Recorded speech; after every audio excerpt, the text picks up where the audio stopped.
E agora que sabemos criar variáveis de diversos tipos dentro do Kotlin, como é que conseguimos começar a criar alguma espécie de lógica de programação? Como é que a gente consegue estabelecer algumas operações entre as variáveis que nós estamos começando a criar? É claro que ainda faltam algumas pequenas coisinhas para a gente começar a escrever programas um pouco mais complexos, como por exemplo condicionais, se sim faz tal coisa, se não faz outra coisa, ou por exemplo laços de iterações para fazer passos repetitivos e etc. Mas operadores são fundamentais para a gente começar a introduzir esse assunto. Mas, se você ainda não é inscrito no canal, se inscreve aí e dá seu like, que isso ajuda pra caramba o canal. E não se esquece de seguir lá no Instagram para ficar por dentro aí de todo o conteúdo que eu posto lá no Instagram e aqui dentro do canal do YouTube, beleza? Seguindo para o conteúdo, eu criei aqui uma classe já aqui no nosso projeto, né, com todos os sinais aqui de atribuições que vão ser relevantes para a gente, beleza? Já coloquei o conteúdo aqui justamente para evitar um pouquinho de tempo ali na hora de digitação e tudo mais, mas se você não gostar dessa abordagem, por favor, comenta aí no vídeo, porque seu feedback é bastante importante aí para mim, beleza? Mas seguindo aqui para o conteúdo, eu criei aqui como primeiro operador, né, o sinal de atribuição, né? A gente já viu um pouquinho dele, né, quando a gente estava criando as variáveis, quando a gente estava criando val, var, né, todas as variáveis que a gente cria, a gente acaba atribuindo um valor para eles, né? E esse sinal é o de igual. A gente não pode confundir de maneira alguma quando a gente estiver falando do igual de comparação, né, entre valores e tudo mais, né? Porque esse igual realmente é só para atribuição, ele não serve para comparar valores, beleza? Então eu coloquei aqui só para fins didáticos aqui duas variáveis, né, sendo instanciadas, beleza? E o segundo tipo de operadores aqui que eu coloquei é o de com strings, né? A gente só tem um operador basicamente aqui que eu coloquei, que é o mais, né? Que é o de concatenar strings, né? O que é concatenar? É basicamente pegar duas strings, pegar uma string aqui, pegar outra aqui e juntá-las numa string só, né? Basicamente, esse é o intuito, né? Quando a gente está querendo concatenar strings. Aí só para fim didático também, coloquei aqui no nosso println, né, duas strings separadas, uma de hello e uma de word, e no final das contas, quando a gente executar esse código, a gente vai ver que executou aqui como hello world, né, uma string única, né?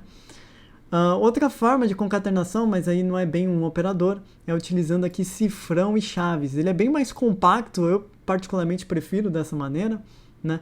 Mas aí cabe ao seu gosto, né? Qual que você vai querer utilizar aí, beleza? A gente tem alguns operadores numéricos, né? A gente tem ali de soma, né, de subtração, e aí é bem simples, né? Soma é o sinal de mais, de fato, né? Menos é o sinal de menos, né? O asterisco é o sinal de multiplicação, beleza? E a barra aqui é o sinal de divisão. E a gente tem um outro aqui que é a porcentagem, justamente para pegar o resto de uma divisão. A gente vai ver um pouquinho aqui os exemplos, beleza? Então eu coloquei alguns exemplos aqui de soma, né? Um exemplo de soma, um exemplo aqui de subtração, né? Um exemplo aqui de multiplicação e um exemplo de divisão. E aqui um detalhe muito importante, né?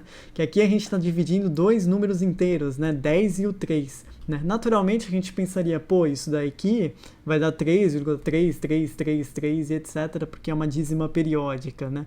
Mas, como a gente está comparando aí dois números inteiros, fazendo essa divisão de dois números inteiros, na verdade o resultado dessa conta é 3, né? Ele não faz ali as casas decimais, beleza? Caso a gente queira os valores, né, nas casas decimais, a gente tem que utilizar dados do tipo double, ou tipo float, ou tipo big decimal, né? Então, por exemplo, aqui utilizando o tipo double, se eu fizer 10 dividido por 3, né, utilizando o tipo double, né, colocando os pontozinhos aqui, né, ele realmente vai dar o valor de 3,33333 e etc, né? Porque é um valor infinito, beleza? E nosso último operador aqui, né, a porcentagem, justamente para pegar o resto da divisão, né? A gente tem aqui, né, 10 dividido por 3 dá 3, né, como a gente viu, mas também dá resto 1, né? Então, realmente, a gente consegue verificar aqui no nosso console que o resultado dessa operação é 1, beleza?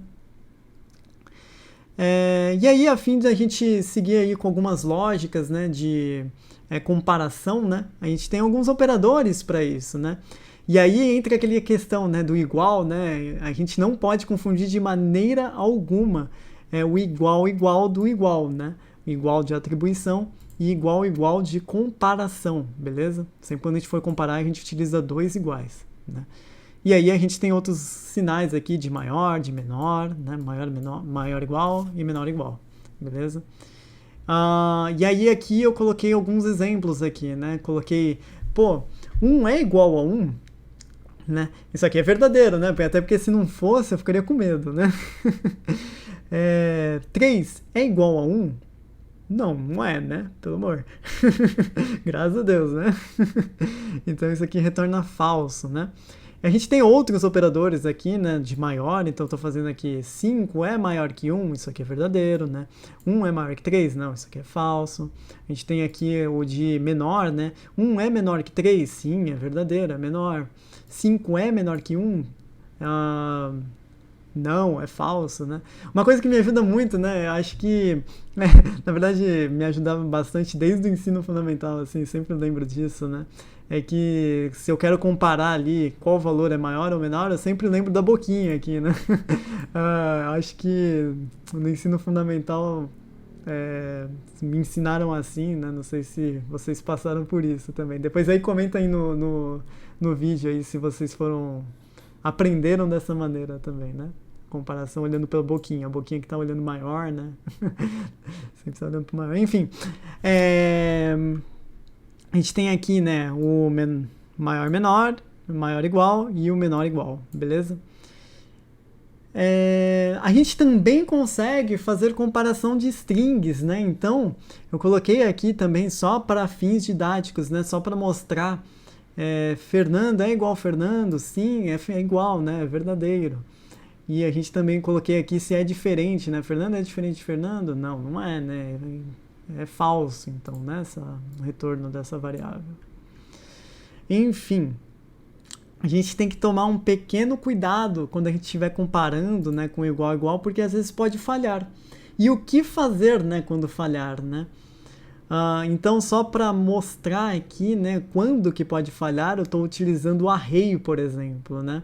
Se a gente fizer uma comparação de array e eu vier aqui no resultado aqui do nosso código, né, no console, a gente vai ver que está dando falso, mas, array de 1, 2, 3 não é igual de array 1, 2, 3? Faz sentido, né? É igual. Mas repara que tá até amarelozinho aqui, né? Até amarelo, né? O que é isso daqui? Isso aqui é um warning aqui no IntelliJ, né? Ele tá falando que isso aqui pode ser, é uma comparação perigosa, né? O que ele sugere aqui pra gente? Pra gente trocar aqui o replace para content equals. E, de fato, se a gente executar o código aqui com content equals, a gente vai dar true agora, né? Da maneira que a gente espera. Mas só para... vou colocar aqui maneira certa, só para a gente não confundir depois. Mas só para mostrar o porquê, né, que tava dando errado a comparação com igual a igual, eu vou colocar duas variáveis aqui, uma array 1, né, com um valor de 1, 2, 3, 1, 2, 3, e criar aqui uma array 2, com um valor de 1, 2, 3 também, e fazer aquela nossa comparação, né? Array 1 é igual a array 2, né? E aí já mostrando uma coisa bem legal aqui no IntelliJ, né, que vai te ajudar pra caramba ali quando você tiver algum bug, quando você tiver alguma coisa para analisar, o porquê que tá dando errado, algum comportamento que você não tá entendendo. A gente tem breakpoints aqui dentro do IntelliJ, né? Se a gente colocar aqui uma bolinha aqui, dar um clique do mouse aqui, né, do lado do número da linha, né?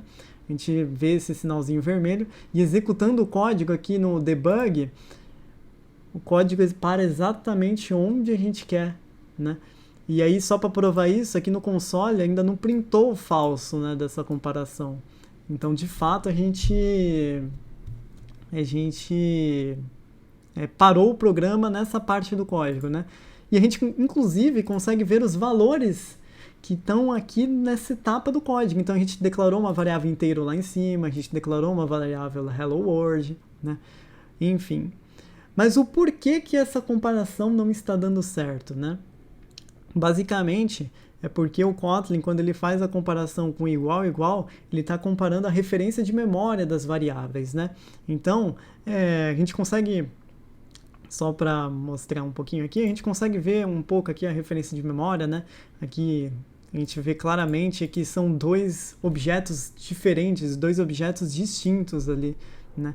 E quando a gente faz essa comparação, ele realmente dá falso, porque são objetos distintos, beleza?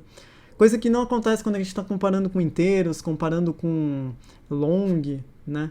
Comparando string também aqui no Kotlin também, né? Não é problema, né? E etc. Beleza? Então, seguindo aqui, se eu der um F9 aqui, ó, só para prosseguir com o código, né? A gente está parado aqui no breakpoint, a gente retorna para a execução, a gente vê execução, né? A gente vê aqui que realmente foi falso. E enfim. Bom, esses são os operadores lógicos, a gente vai usar eles pra caramba quando a gente estiver falando ali de laço de interação, a gente também vai falar quando a gente tiver condicionais, né? Faz isso se for true, se não faz outra coisa. Então a gente vê aí esse conteúdo nos próximos vídeos.